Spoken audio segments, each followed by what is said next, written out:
आ okay. जाए। Lecture.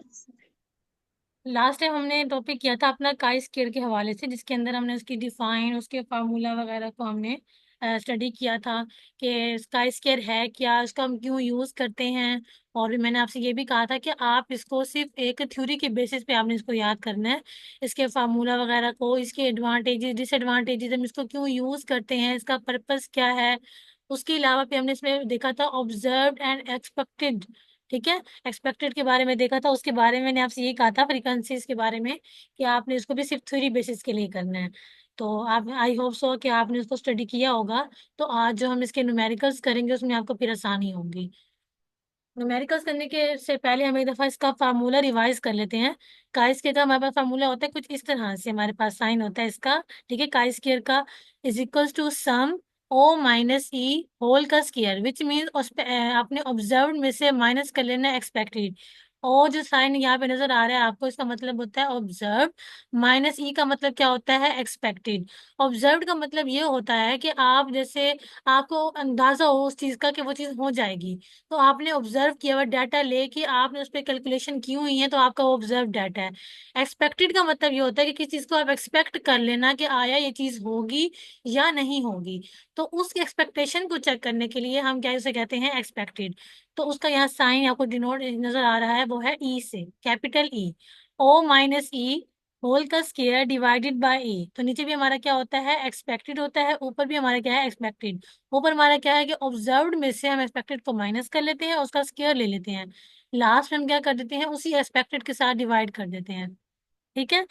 उसके बाद यहाँ पे समझाया हुआ है कि ये जो काई स्क्वायर का साइन है, ठीक है, इसको हम कहते हैं test statistic of chi square. Summation हमारे पास होता है द सम ऑफ, उसके अलावा ओ हमारे पास होता है ऑब्जर्व फ्रीक्वेंसीज, ई हमारे पास क्या होता है, एक्सपेक्टेड फ्रीक्वेंसीज। नीचे भी अगर आप पढ़ें तो यही चीजें मेंशन है कि where O is the observe frequency and E is the expected frequency of the same event. कोई भी इवेंट दिया गया है आपको, तो उसके अंदर आपको ऑब्जर्व और एक्सपेक्टेड फ्रीक्वेंसी दी जाएगी। उसके अलावा आज हमने करनी थी इसकी एग्जाम्पल्स या क्वेश्चंस, हम मैंने लिए हैं केएस नागी की बुक से, ताकि फिर आपको इजीली समझ में आ जाए। मैंने कोई और एग्जाम्पल चूज नहीं किया है। यहाँ पर एक क्वेश्चन है हमारे पास। ठीक है, वो कह रहे हैं फ्रॉम द फॉलोइंग डाटा। ठीक है, आपको डाटा दिया गया है, जो भी फॉलोइंग डाटा लिया गया है, यूज काई स्क्वायर टेस्ट। ये साइन तो आप पहचानते हैं ना, काई स्क्वायर का होता है। यहाँ सबको नजर आ रहा है, ये पिक्चर नजर आ रही है।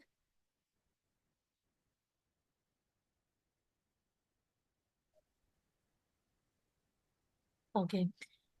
Use chi square test and conclude whether, ठीक है, inoculation is effective in preventing tuberculosis. ठीक है, ट्यूबरक्लोसिस की डिजीज का यहाँ कोई डाटा लिया गया है। ठीक है, उसमें ये बताया हुआ है कि यहाँ पे जो लव नजर आ रहा है ना आपको, इनएकुलेशन इसको कहते हैं, विच मीन्स टीका लगाना, इंजेक्शन लगाना। तो इंजेक्शन लगाने की वजह से अटैक, मतलब पहले आया हुआ था ट्यूबरक्लोसिस को डिजीज का, तो अटैक हुआ, तो ठीक है, उससे पहले उसके जो टीका लगाए उससे कितने लोग सही हुए हैं या नहीं हुए हैं, उस चीज का आपको डाटा दिया गया है। ठीक है, अब आपको यहाँ पे ऑब्जर्व डाटा तो दिया गया है, लेकिन आपने एक्सपेक्टेड फाइंड करना है। फॉर एग्जाम्पल यहाँ मुझे डाटा के ग्रुप दिए गए हैं मुझे, ठीक है, इनकॉन्सुलेटेड दिया गया है और दूसरा क्या दिया हुआ है, नॉट इनएकुलेटेड। ठीक है, उसकी वजह से अटैक का डाटा दिया गया है और नॉट टैग का। अब अटैक का मतलब क्या है कि उसका ऑब्जर्व डाटा दिया गया है। ठीक है, और नॉट टैग मतलब ये आपके पास ना तो ऑब्जर्व्ड है ना एक्सपेक्टेड है। आपने इसके जरिए क्या हमने फाइंड करना है, अपना एक्सपेक्टेड फ्रीक्वेंसीज को चेक करना है। लास्ट में हमें दिया गया है टोटल, विच मीन ये जो है ना टोटल, नीचे भी टोटल है और ऊपर भी, यहाँ भी टोटल है। इसका मतलब ये है, ये हमारे पास होती हैं रोज। ठीक है, और ये हमारे पास क्या होते हैं, कॉलम्स। यहाँ पे जो लिया गया है ये रोज का सम लिया गया है। ठीक है, 10 + 90 = 100। उसके बाद यह भी रो का सम लिया गया जो कि क्या आ रहा है, 100। जो यहाँ नीचे सम लिया गया है ये कॉलम का लिया गया है। ठीक है, ये रोज का सम था और ये हमारे पास कॉलम का सम है। 10 + 26 = 36, 90 + 74 = 164। लेकिन हमारे पास इसका सम और इसका सम क्या आना चाहिए, इक्वल आना चाहिए। जैसे यहाँ पर आ रहा है 200। ठीक है, ये इक्वल आना चाहिए। मतलब आप रोज का सम ले रहे हैं, आप कॉलम्स का सम ले रहे हैं, वो हमारे पास सम क्या आना चाहिए, इक्वल आना चाहिए। अब यहाँ पे हमें डाटा दे दिया गया, अब हमने अपनी कैलकुलेशन करनी है। ठीक है, जैसे यहाँ पे शो हो रहा है आपको सबसे पहले अगर आप टेस्टिंग अप्लाई कर रहे हैं तो उसके लिए हमें सबसे पहले नल और उसका ऑल्टरनेटिव बनाना पड़ता है। फॉर एग्जाम्पल यहाँ पे लेट किया गया है, let the null hypothesis be that inoculation is not effective. ठीक है, कि वो कह रहे हैं कि जो इंजेक्शन लगाए जा रहे हैं उससे वो कोई इफेक्ट नहीं आ रहा है। उसका नल हमने ये ले लिया है। अब उसका ऑल्टरनेटिव क्या बनेगा, कि जो हमारे पास हम इंजेक्शन लगा रहे हैं वो इफेक्ट कर रहा है। हमारे पास सेकंड सिचुएशन है, the alternative hypothesis is that inoculation is effective, कि वो इफेक्ट कर रहा है। The expected frequencies are tabulated as below. ठीक है, अब हमने क्या कैलकुलेट करना है, अपना एक्सपेक्टेड। अब यहाँ हमारे पास ये देखें, ये हमने कॉलम बना लिया है कि हमें ऑब्जर्व्ड क्या दिया गया था और उसका हमने एक्सपेक्टेड कैसे फाइंड करना है। फर्स्ट में हमें 10 दिया गया था, 20 और 90 और 74 हमें दिया गया था। हमने ये हमें क्या दिया गया था, हमने इसको लेट कर लिया कि हमने ये हमें ए दिया गया, ये बी, ये सी, कोई भी नाम आप दे सकते हैं, WXYZ। तो आगे आपको कैलकुलेट करने में आसानी होगी। ठीक है, आपको इसको नाम दे दें। जो एक्सपेक्टेड का कॉलम बना हुआ है ना, तो ये ऑलरेडी कॉलम जो हमने आगे कैलकुलेशन करनी है उसके बाद रिजल्ट यहाँ पे लिखे गए हैं। तो अभी आप इसको ना देखें, अभी जो सिर्फ हमें ऑब्जर्व दिया गया था डाटा, ये वाला। ठीक है, ये सब ऑब्जर्व डाटा हमें दिया गया था, हमने इसको लेना है और इसके थ्रू हमने क्या करना है, अपनी एक्सपेक्टेड फ्रिक्वेंसीज बना लेनी है। ठीक है, उसके बाद आते हैं इसकी एक्सपेक्टेड फ्रीक्वेंसीज के ऊपर। हमने एक्सपेक्टेड फ्रीक्वेंसी का पढ़ा था फार्मूला, जिसका मतलब था रो टोटल मल्टीप्लाई कॉलम टोटल, नीचे क्या आ जाएगा, ग्रैंड टोटल। ऐसे ही था। तो रो टोटल जो हमारा कितना आ रहा है, सबसे पहले हम फाइंड करेंगे एक्सपेक्टेड फ्रीक्वेंसी ऑफ सेल ए। ठीक है, ये हमें सेल दिए जाते हैं ना, हमारे पास ये सारे सेल्स होते हैं 1 2 3 4, जिनको हमने नाम A B C का 1 2 3 4 भी दे सकते हैं।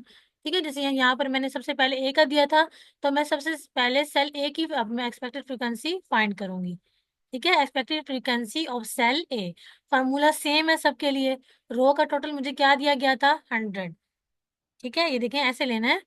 ये जो मैंने फर्स्ट ये ले लिया ना 10 का, तो इसका टोटल क्या आ रहा था, 100। मैंने वो ले लिया है।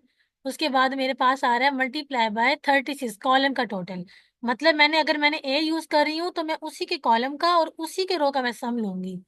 ठीक है, जैसे यहाँ मैंने 10 लिया तो इसका मैं कॉलम का ले रही हूँ 36, और इसका टोटल जो रो का आ रहा है वो मैं ले रही हूँ 100, डिवाइडेड बाय ग्रैंड टोटल था, विच मीन्स ग्रैंड टोटल हमारे पास ये होता है 200।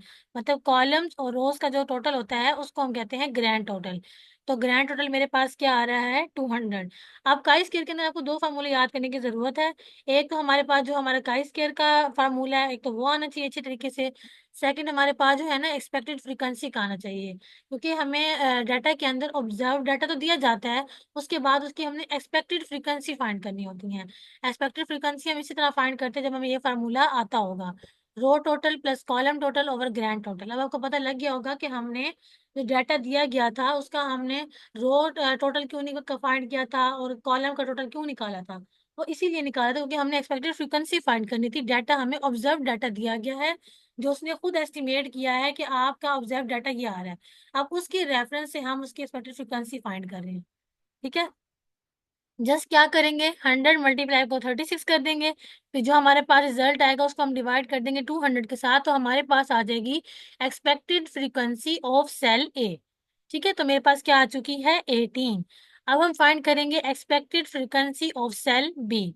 सेल बी विच मीन्स कि हमारे पास जो यहाँ पे आ रहा है सेल बी, जिसका हमने नेम दिया था 26 का, A B C D सब हमने नेम दिए थे ना। अब बी का लेंगे तो इसी कॉलम का सम लेंगे, और इस रो का हम क्या ले लेंगे, सम। वही आ रहा है 136 डिवाइडेड बाय क्या आ जाएगा, 200। तो इसी तरह हम फाइंड कर लेंगे अपनी expected frequency of cell B. 100 multiply by 36 divided by 200, तो हमारी क्या आ रही है, एज इट इज सेम आ रही है, क्योंकि ये एक ही सेल थे ना, ए और बी, इसलिए। उसके बाद हम फाइंड करेंगे एक्सपेक्टेड फ्रीक्वेंसी ऑफ सेल सी। ठीक है, फार्मूला सेम है। अब सेल सी की बात की जा रही है तो मैंने नाम इसको दिया था सेल सी का, तो इसी के रो का मैं सम लूंगी। ठीक है, और इसके इस कॉलम का सम लूंगी। मतलब अब मैंने सम क्या लेना है, 164, और इसका मैं रो का सम क्या आ रहा है, 100। तो इस रो का मैं लूंगी और इस कॉलम का लूंगी, और ग्रैंड टोटल तो एज सेम रहेगा। तो वही हमने अपने यहाँ पे मेंशन कर दिया है, 100 मल्टीप्लाई बाय 164 डिवाइडेड बाय 200। पहले इसको हम मल्टीप्लाई कर लेंगे, मल्टीप्लाई करने के बाद जो भी रिजल्ट आएंगे उसको हम 200 से क्या कर लेंगे, डिवाइड। डिवाइड करने के बाद हमारे पास कुछ रिजल्ट इस तरह से आ जाएगा, 82 लिखा हुआ है यहाँ। ठीक है ना, कंफ्यूज नहीं होना। उसके लिए यहाँ थोड़ा सा मिसप्रिंट हो रहा है आई मैम थिंक। 87, मैम ये 87 आता है, 82 नहीं आता। देखिए आप अगर इसको 100 × 164 ओवर 200 को अगर हम करते हैं ना, मतलब इसका सारा, तो 87 आता है, 82 नहीं आता। एक मिनट मैं अभी कर लेती हूँ, क्योंकि मैंने ये ली देखिए, हुई है बुक की पर पिक्चर्स ली हुई क्योंकि है। देखें, ये 20 से 20 कट के 2 7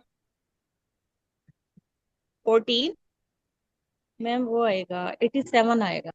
नहीं मैम 82 ही आ रहा है। 82 ही आ रहा है। ये बात सुनिए, आप काट नहीं सकती हैं, ये आप स्टैटिस्टिक्स कर रही हैं, ये हम मैथ नहीं कर रहे हैं। नहीं नहीं मैम कलेक्शन 82 कर ही रहे आ रहा हो कि ऊपर है, से 82 ही डबल आ रहा है, जीरो मैंने काट भी दिए किया हैं। है। हाँ जी, ठीक, 82 ही आ रहा है, ठीक है मैंने भी मैम। चेक कर लिया। ठीक। लेकिन यहाँ तक चलो क्वेश्चन अब आज जा कम रही है ना करो। साथ साथ। जी मैम मैंने भी देखा है, 82 आ रहा है। ओके, नहीं मैं कैलकुलेशन की बात ही पूछी, मैं कह रही हूँ क्वेश्चन जो मैंने अभी यहाँ तक समझाया है जी मैम। वो समझ आ रहा है साथ साथ। क्योंकि बहुत इजी है, फार्मूला तो इंतहा का इजी है, जी जी ऑब्जर्व्ड मैम। आपको दे दी गई है, जी मैम, एक्सपेक्टेड का एक छोटा सा 82 आ रहा फार्मूला है। है। जी जी। जी मैम, 82 ही आ रहा है, बिल्कुल ठीक। ओके ठीक। ओके। उसके बाद लास्ट हमारे पास है सेल डी का। ठीक है, तो सेल डी की तरह अगर हम गौर करें, हमारे पास ये था। ठीक है, इसी रो का हम सम ले लेंगे, जो कि आ रहा है 100, और कॉलम हमारे पास ये आ रहा है 164। ठीक है, हमने वही सेम कैलकुलेशन करनी है, उसका रिजल्ट भी क्या आ जाएगा 82, क्योंकि ये एक ही सेल से थे ना, सी और डी एक ही कॉलम के थे, और ये ए और बी एक ही कॉलम के थे, इसलिए रिजल्ट इनके सेम आ रहे हैं, 18 18 एंड 82 82। मैं बार बार कह रही हूँ, कंफ्यूज नहीं होना कि ए बी सी डी क्यों दिया, हमने सिर्फ नाम दिया है ताकि हमें फ्रीक्वेंसी फाइंड करने में आसानी हो जाए, एक्सपेक्टेड फ्रीक्वेंसी। ठीक है, ताकि आसानी हो जाए, इसलिए नाम दे दिए। आप कोई भी नाम दे सकते हैं, 1 2 3 4 एक्स वाई जेड, बिल्कुल हम बस हमने अपनी आसानी के लिए नाम दिए हैं, ताकि हमें पता चल जाए हम कौन सा सेल यूज करें हैं। जैसे कि हम भूल जाएंगे हम इसकी फाइंड करे थे, किसकी फाइंड करे थे, इसलिए नाम दे दिए हैं। आप भी इजिली कोई भी नाम दे सकते हैं। अब ऑब्जर्व दी हुई थी या फ्रीक्वेंसी सारी आ चुकी है, एक्सपेक्टेड भी, तो एक्सपेक्टेड का कॉलम भी आ चुका है। ठीक है, एक्सपेक्टेड का कॉलम किस तरह आया है, सबसे पहले 18 18 आ रहा था ना इसका, सेल ए का 18 आ रहा था, सेल टू बी का जो हमारे पास वो भी 18 आ रहा था, सेल सी का 82 आ रहा था, और सेल डी का हमारे पास क्या आ रहा था 82। तो यहाँ इसलिए यहाँ पे एक्सपेक्टेड का कॉलम बना हुआ था।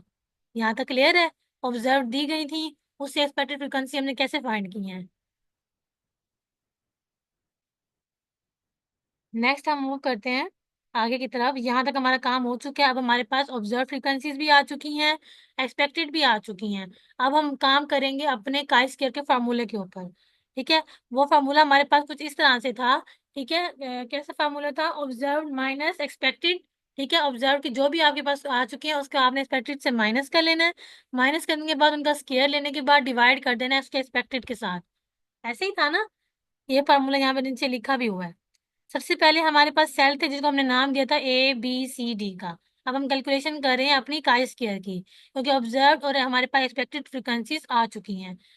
अच्छा, सबसे पहले कॉलम मैंने यहाँ मेंशन किया है ऑब्जर्व का, 10 26 90 74। यहाँ पर नाम लेने का देखिए एक फायदा में ये हुआ था कि अब हमें आसानी हो जाएगी, पहले हमने ए का लिखनी है, फिर बी की लिखनी है, फिर सी की, फिर डी की। वरना आप यूं कंफ्यूज हो जाते कि जैसे अब यूं हमें कॉलम दिया गया है, पहले हम 18 लिखे, 82 लिखे, 18 लिखे, 82 क्या लिखे। इससे हमें ये फायदा हो गया है कि हमने जो नाम दिए थे ना उसके जरिए, कि हमें आसानी हो रही है कि हमने ए की जगह ए की वैल्यू लिखनी है, बी की जगह बी की, सी की जगह सी की ऑब्जर्व लिखनी है, कौन सी एक्सपेक्टेड लिखनी है। ठीक है, तो ये सारी मैंने ऑब्जर्व लिख ली है, उसके बाद एक्सपेक्टेड। अब यहाँ पर एक कॉलम बनेगा जो कि हमारे पास आएगा 0 माइनस एक्सपेक्टेड। 0 माइनस एक्सपेक्टेड किस तरह आएगा, कि आपने जो हमारे पास ऑब्जर्व वैल्यूज है इससे माइनस करते हुए जाना हमारे एक्सपेक्टेड को। जैसे 10 माइनस 18 तो क्या आ चुका है -8, 26 माइनस 18 8 आ जाएगा, 90 माइनस 82 8 आ जाएगा, उसके अलावा 74 माइनस 82 -8। ठीक है, उसके अलावा अब हमारे पास ये सब कुछ आ चुके हैं, अब हम क्या ले लेंगे इनका स्केयर। जैसे यहाँ पर हमारे पास फॉर्मूले में है ना 0 माइनस ई, यहाँ तक काम हो चुका है 0 माइनस ई का, उसके बाद स्केयर का काम भी हम साथ में कर रहे हैं। तो हम क्या ले लेंगे इसका स्केयर, -8 का स्केयर आ जाएगा 64। स्केयर लेना आता है ना, which means -8 multiply by -8, 8 multiply by 8, 8 multiply by 8। अब यहाँ पे सब आ रहे हैं 64, क्योंकि जब माइनस का ये पॉजिटिव हो जाएगा, -8 को जब -8 से मल्टीप्लाई करेंगे तो माइनस माइनस प्लस हो जाता है, तो ये हमारे पास आ चुका है 64। ठीक है, अब डिवाइड किससे करना था, एक्सपेक्टेड के साथ। ऐसे ही है। तो एक्सपेक्टेड यहाँ पे क्या है, ये कॉलम जब बना हुआ है इसके साथ हम कर देंगे डिवाइड। 64 को डिवाइड किया 18 के साथ, 64 को डिवाइड किया 18 के साथ, 64 डिवाइडेड बाय 82, 64 डिवाइडेड बाय 82। अब जस्ट हम क्या कर लेंगे, इसको डिवाइड। 64 को डिवाइड करेंगे 18 से तो हमारे पास आ रहा है 3.555। ठीक है, 64 को डिवाइड करेंगे 18 के साथ तो रिजल्ट एज इट सेम रहेगा, क्योंकि ऊपर वाला भी हमारे पास सेम था। अब 64 को डिवाइड करेंगे 82 के साथ, 0.780। फिर हमने यहाँ पे भी इसका डिवाइड किया तो 0.7800। आप अपनी क्या नाम है, इजी के लिए, आसानी के लिए साथ साथ कैलकुलेशन करते रहें। अगर कोई कंफ्यूजन होगी तो साथ साथ आपको सोल्व होती जाएगी। ठीक है, मैं समझाती जा रही हूँ, आप साथ साथ कैलकुलेशन करते जाएं। जैसे रिजवाना भी कर रही होती हैं, साइमा भी कर रही होती हैं। तो इससे ये होता है कि साथ साथ चीज़ें आपको क्लियर होती जाती हैं। जब आप फिर खुद करने के लिए बैठते हैं तो आपको पता होता है कैलकुलेशन किस तरह की जा रही है। वैसे तो बहुत ईजी है, पहले स्केयर लिया है, स्केयर लेने के बाद उसको एक्सपेक्टेड से डिवाइड कर दिया है, डिवाइड करने के बाद कुछ इस तरह से रिजल्ट्स आ रहे हैं। मुझे किताब वालों पे बहुत ज्यादा भरोसा है, इसलिए मैं तो नहीं करी कैलकुलेट, आप लोग कर लें। ठीक है।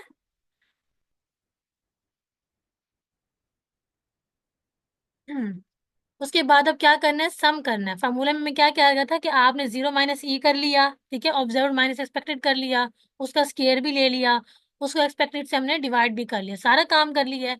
अब लास्ट जो हमारा काम रह गया है वो हमारा ये रहा है कि हमने क्या करना है, उसको एक्सपेक्टेड से, सॉरी, इसका सम ले लेना है।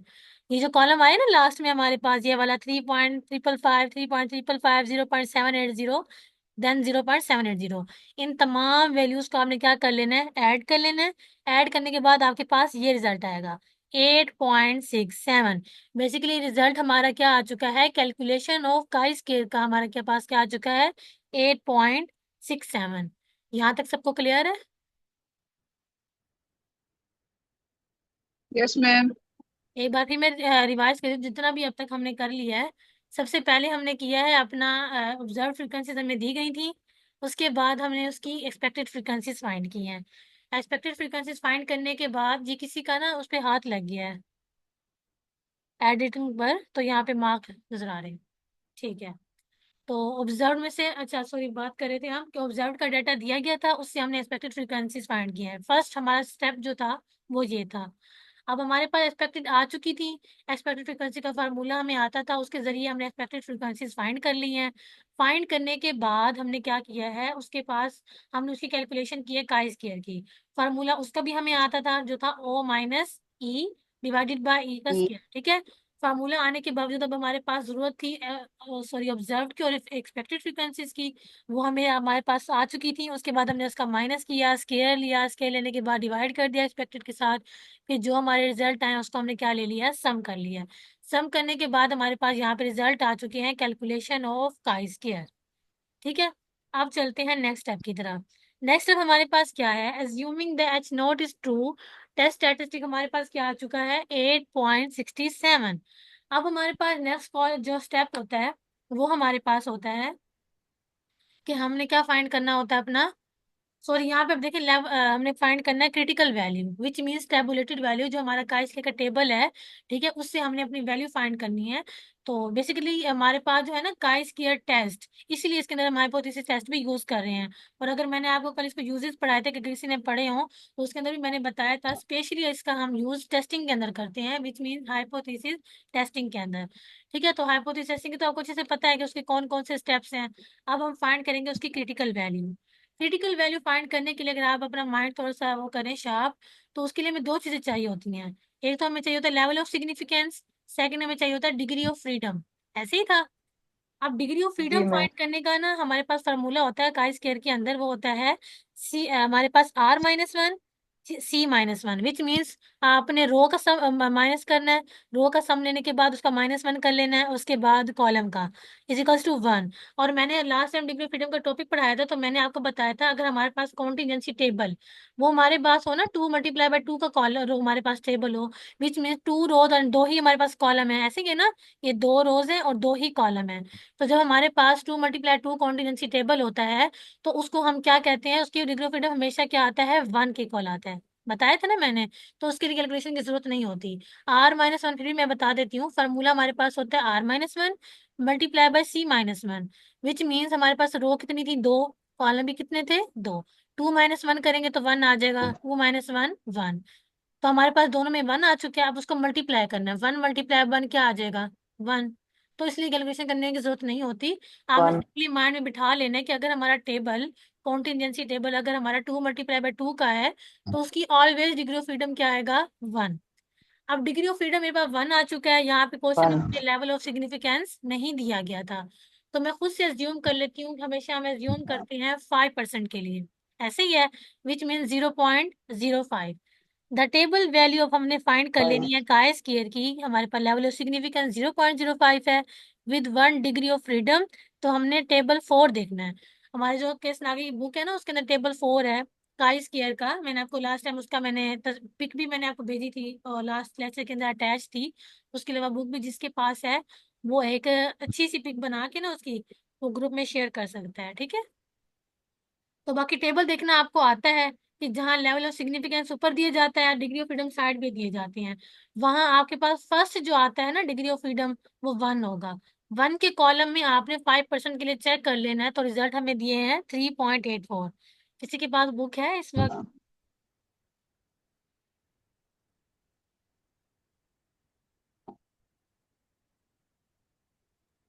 मैम आपने ये जो पिछला टॉप भेजा था उसमें आपकी वो जो आपने पिछली ये पीपीटी भेजी थी ना, ये काई स्क्वायर की, उसमें है ये हाँ जी, हाँ जी, बिल्कुल। टेबल।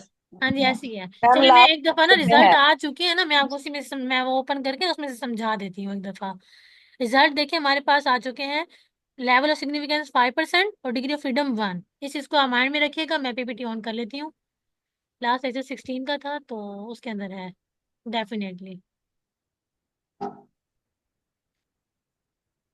ये रहा। ये आपके पास है डिग्री, ये कॉलम हमारे पास टेबल है काई स्क्वायर का। अब डिग्री ऑफ फ्रीडम हमारे पास ये वाला कॉलम होता है और लेवल ऑफ सिग्निफिकेंसीज ये होते हैं, ऐसे ही है। उसके बाद हमने सबसे जी पहले ले लेना है 1 का, डिग्री ऑफ फ्रीडम 1 आ रहा था ना हमारा, तो हम फर्स्ट ही लेंगे। डिग्री ऑफ फ्रीडम 1 आ जी चुका है। उसके अलावा यहाँ पे 0, ये 0.50 लिखा हुआ है ना, ये गलत है, यहाँ पे आएगा 0.05। आपने यही वाला कॉलम यूज करना है, ये 0.005 वाला यूज नहीं करना है, ये वाला यूज करना है 0.05 के लिए, ठीक है। तो इसका मेरे पास रिजल्ट क्या आ रहा है? 3.84। क्या आ रहा है? 3.84 आ रहा है। बाकी देखना सबको आता है, या अभी दोबारा जी समझा दूं एक बार। ये डिग्री ऑफ फ्रीडम का कॉलम होता है हमारे पास, यहाँ पे सारे हमें लेवल ऑफ सिग्निफिकेंस से दिए जाते हैं। जैसे हम 5% के लिए ले रहे थे लेवल ऑफ सिग्निफिकेंस और डिग्री ऑफ फ्रीडम 1, तो 1 के कॉलम में हम चेक करेंगे, ये हमारा आता है 5% के लिए। तो यहाँ पे रिजल्ट क्या आ चुका है? 3.84, 4 ठीक है। अब वापिस आ जाते हैं अपने लेक्चर 17 की तरफ। यहाँ देखें, यहाँ पर आ चुका है 3.84। जी मैम। अब वो क्या कह रहे हैं, सिंस जो हमारे पास ये हमारी कैलकुलेटेड वैल्यू थी और ये हमारी क्या है? Tabulated value. कैलकुलेटेड वैल्यू जो हमने काई स्क्वायर से फाइंड की है और ये हमारे पास काई स्क्वायर की टैबुलेटेड वैल्यू है। अब जो हमारी कैलकुलेटेड वैल्यू वो क्या है? ग्रेटर है। अब मैं सरमा की बात यहाँ दोबारा क्लियर करती जाती हूँ, तो किसी और का भी कोई इशू होगा तो उसको भी क्लियर हो जाएगा। ग्रेटर देन और लेस देन का साइन, जिसकी तो ये आर्म बनी होती है, ठीक है, बेसिकली इसको हम आर्म कहते हैं। तो ये जब जिस तरफ इसका मुंह खुला होता है ना, ये वाला, जैसे अब यहाँ पे इसकी तरफ पीठ की हुई है इसने, यहाँ नोक है ना इसकी, तो ये होता है लेस देन, मतलब ये वैल्यू लेस है। उसके अलावा जिसकी तरफ मुंह खुला होता है वो हमारे पास क्या होती है? ग्रेटर। अब वो क्या कहना चाह रहे हैं कि जो हमारी कैलकुलेटेड वैल्यू है वो ग्रेटर देन हमारी क्या है? Tabulated value. तो काई स्क्वायर कैलकुलेट हमने किया था 8.67, वो ग्रेटर है हमारी टेबल वैल्यू जो कि आई है 3.84 से। इसीलिए हम क्या करेंगे, अपना नल हाइपोथेसिस क्या कर देंगे? Is rejected and conclude that कि जो हमारे पास इंजेक्शन हम लगा रहे हैं वो अफेक्ट कर रहा है, इज अफेक्टिव।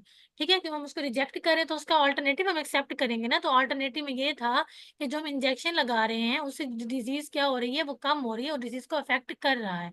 तो उसका नल हाइपोथेसिस रिजेक्ट हो गया हमारा। शुरू से हम टेस्टिंग जब से पढ़ते आ रहे हैं, हम एक ही बात क्लियर करते आ रहे हैं, जब भी हमारी कैलकुलेटेड वैल्यू अगर टेबुलेटेड वैल्यू से ग्रेटर आ जाती है तो अपना नल हाइपोथेसिस हम क्या कर देते हैं? रिजेक्ट कर देते हैं और उसका ऑल्टरनेटिव एक्सेप्ट कर लेते हैं। जैसे जब यहाँ पर हमारी कैलकुलेटेड वैल्यू ग्रेटर आ गई थी टेबुलेटेड वैल्यू से, तो हमने वही काम किया, अपना नल हाइपोथेसिस रिजेक्ट कर दिया है, उसका अल्टरनेटिव हमने क्या कर लिया है? एक्सेप्ट कर लिया है कि जो हम इंजेक्शन लगा रहे हैं उस डिजीज के लिए, उस डिजीज पे वो इंजेक्शन लगाने का काफी असर हो रहा है, वो अफेक्ट कर रहा है।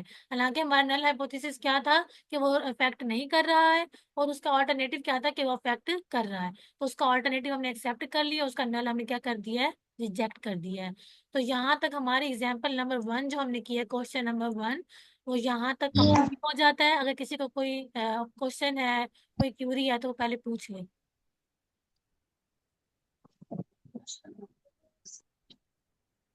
किसी का है क्वेश्चन?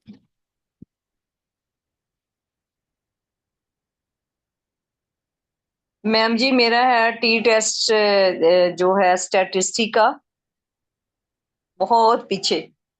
जब आप रिवीजन करवाएंगे फिर मैं आपसे पूछूंगी। ठीक है, मैं आज के तो इसके क्वेश्चन के हवाले से पूछ रही हूँ, अगर वो क्लियर है वो बताएं। ये मैम ये मैम क्लियर है। सही, इजी है। फार्मूलाज तो हाथ दर्जे के इजी हैं, सिर्फ 3 लफ्ज है फार्मूले में याद करने वाले, और एक्सपेक्टेड हाँ फाइंड करना ही बहुत इसलिए आसान है। अच्छा, मैं बात सुने, जो स्टूडेंट्स ना कहते हैं तैयारी कर रहे हैं ना अपनी केस नागी की बुक से, अगर वो काई स्केयर का सॉरी वहां पे फाइंड करते हैं ना, सॉरी चैप्टर खोलते हैं काई स्केयर का, जिसका पेज नंबर है 146, केस नागी की बुक का मैं बात कर रही हूँ। तो अगर वो फाइंड वहां से खोलते हैं ना, और वो कहते हैं, ये क्वेश्चन मैंने वहीं से लिए हैं और बहुत मुश्किल से लिए हैं, क्योंकि उन्होंने जो क्वेश्चन लिए हुए हैं ना, वो डाटा ले रहे हैं डिफरेंट डिस्ट्रीब्यूशंस का। हमने सिर्फ क्यू या नॉर्मल डिस्ट्रीब्यूशन, ऐसे ही है ना, तो सिर्फ हम उसी के जरिए जी फाइंड कर सकते हैं। तो मैंने वो क्वेश्चन चूज किए हैं जो कि आपको समझ में आ जाए। बाकी जो क्वेश्चन अल्लाह। लिए गए हैं वो आपने नहीं करने हैं,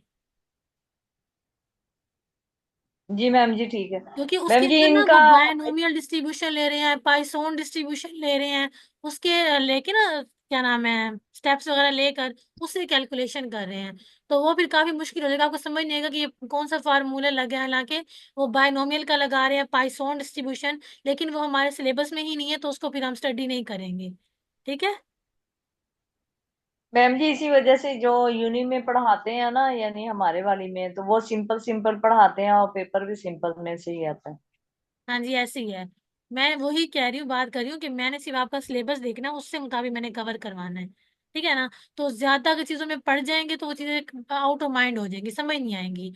अब बेसिकली यहाँ पर मैंने इवन की वो चीजें मैंने निकाल दी है यहाँ से आपके सिलेबस में से, जो लास्ट टाइम मैंने आपको कहा था कि इसकी 2 टाइप्स हैं काई स्क्वायर की। एक होती है टेस्टिंग और गुडनेस ऑफ इट का, ऐसे ही था ना, और दूसरा था जी इंडिपेंडेंस ऑफ एट्रीब्यूट्स का। मैंने आपसे कहा था नेक्स्ट लेक्चर में वो भी डिस्कस करेंगे। तो बेसिकली जो एग्जाम्पल हम कर रहे हैं ना, ये testing of goodness of fit की ही कर रहे हैं, कि वो हमेशा हमारे पास यही होती है। उसका मतलब यही होता है कि आपने चेक करना है कि रिजल्ट जो है वो अच्छी तरह से फिट हो रहे हैं हमारे डिस्ट्रीब्यूशन के अंदर। अब वो डिस्ट्रीब्यूशन काफी सारी होती हैं, वो आप नॉर्मल के अंदर चेक कर सकते हैं, वो आप पाइसोन के अंदर चेक कर सकते हैं, वो आप बर्नौली के अंदर, मतलब जितनी भी डिस्ट्रीब्यूशन है उन तमाम के अंदर हम चेक कर सकते हैं। अब वो हमारे सिलेबस के अकॉर्डिंग नहीं था, इसलिए वो मैंने आपसे स्किप करवा दी है। ठीक है। जी मैम ठीक सिंपल है। सिर्फ काय स्क्वायर को जी लेके मैम। चली हूँ, जो कि हमारा सिलेबस में भी इंक्लूड है, ताकि अच्छे तरीके से आपको क्लियर हो जाए।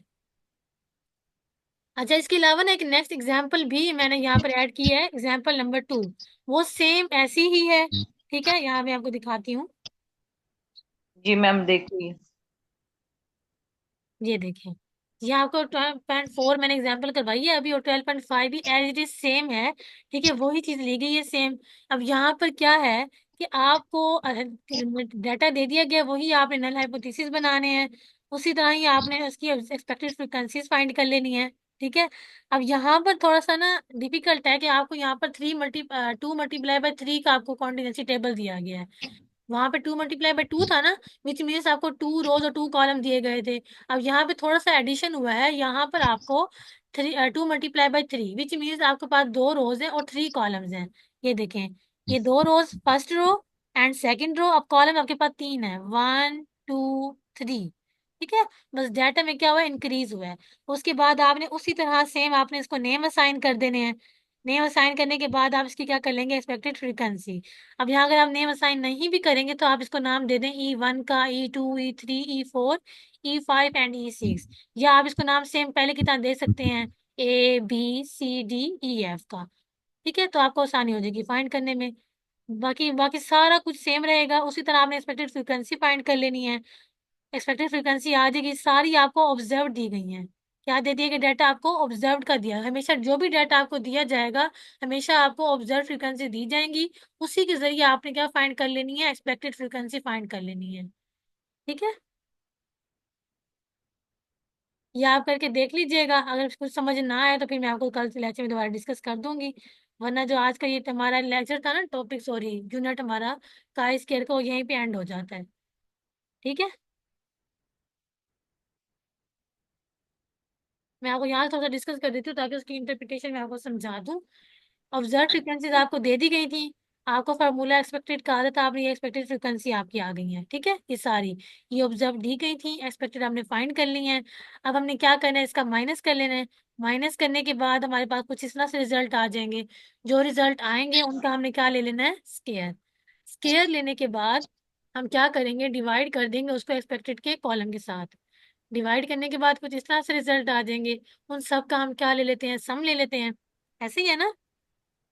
जी सम लेने के बाद हमारे पास यहाँ पे क्या आ जाएगी, calculation of chi square. Chi square calculation आ जाएंगी। उसके बाद हमारे पास क्या आ गई है यहाँ पर, assuming that H naught is true. अगर हम उसको हम एच नॉट को ट्रू कंसीडर कर रहे हैं तो उसका टेस्ट स्टैटिस्टिक हमारे पास क्या आ चुका है, 1.62। अब देखिए, मैं आपको ये समझाना बेसिकली चाह रही थी, डिग्री ऑफ फ्रीडम। ठीक है, हमारे पास होता है R-1 C-1। सिर्फ इतना फर्क आएगा कि R-1 क्या आ जाएगा, 2-1। उसके अलावा हमारे पास अब कॉलम में एक एडिशन हुआ था ना, हमारे 3 कॉलम्स थे, तो हम क्या कर देंगे, 3-1। 2-1 क्या आ जाएगा, 1। 3-1 2 आ जाएगा। 1 multiply by 2 is equals to 2। अब हमारे तो पास डिग्री ऑफ फ्रीडम 2 आ चुका है। अब यहाँ पर भी हमें लेवल ऑफ सिग्निफिकेंस नहीं दिया गया था, तो हम इसको भी वहीं अज्यूम कर लेंगे कि इसके लिए हम ले रहे हैं 5% के लिए। 5% के लिए लेंगे तो हमारे पास वैल्यू क्या आ रही है, 5.99।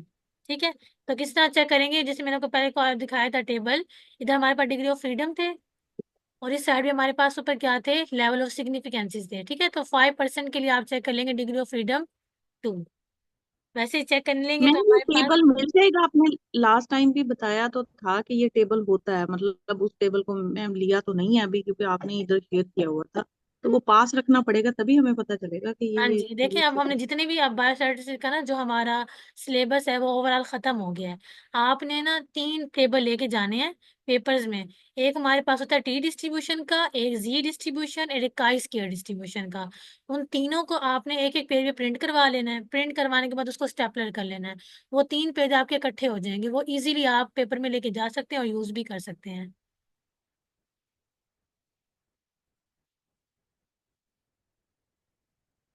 ठीक है ना, आप किसी भी शॉप, प्रिंट शॉप पे भी चले जाए ना, तो आप उनसे कह सकते हैं कि हमें टी टेबल, जी टेबल और काई स्क्वायर टेबल हमें ना उसका प्रिंट चाहिए, तो वो इजीली एक पेज पे ना प्रिंट निकाल के दे देते हैं।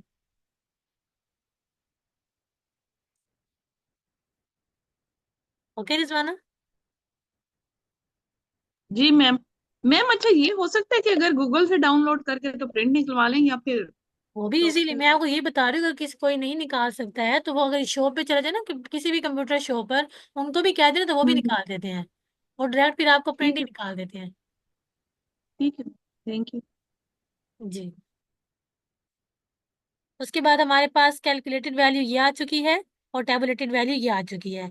अब इसमें हम क्या करेंगे, हमारी जो कैलकुलेटेड वैल्यू है वो अब क्या आ रही है, लेस आ रही है।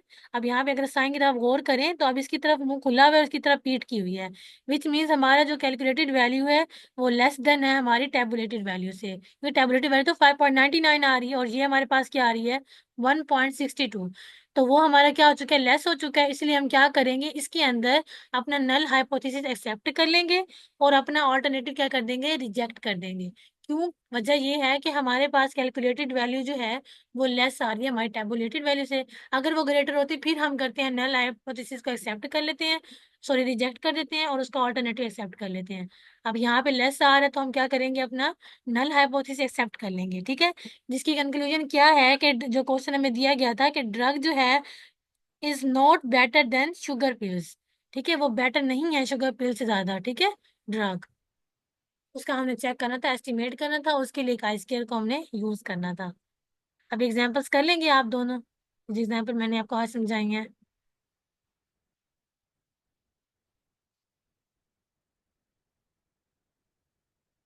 अगर किसी का भी कोई क्वेश्चन है इस हवाले से, आज के लेक्चर के हवाले से, काई स्क्वायर की क्वेश्चंस के हवाले से, तो वो पूछ ले।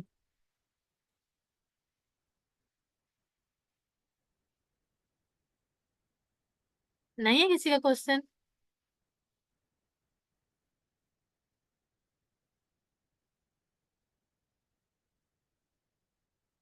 टाइम अब आप पूछ लें। मैंने ये कल वाला लेक्चर जो है ना, परसों वाला, वो मैंने ओपन कर लिया है। कौन सी इंटरप्रिटेशन थी, मैं आपको समझा देती हूँ। अच्छा, ये वाली कह रही हैं, ये वाली कह रही हैं आप।